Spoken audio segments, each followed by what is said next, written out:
Hello everyone, Karthik here, back with another Python tutorial, and today I'll be teaching you how to program the Fibonacci sequence into Python. So the first thing you're going to want to do is create a function to do the math. We're going to be calling this function nth term for n, and it will say that if the n is less than or equal to 1, then it will just simply return as n, else it will do this equation where we take the term, subtract by 1, and then add that to the term subtracted by 2, because this is the sequence.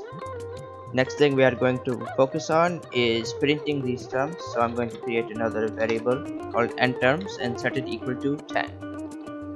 Now if these n terms are less than or equal to 0, then we can't do it, so we'll just say print please enter a positive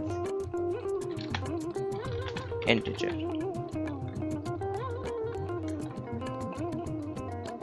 and then else we can just say here is your sequence, right? Because we can do the sequence.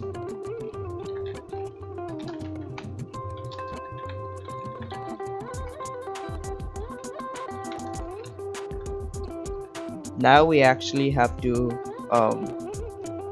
print these numbers with real code, so we're going to make a loop for integers in range,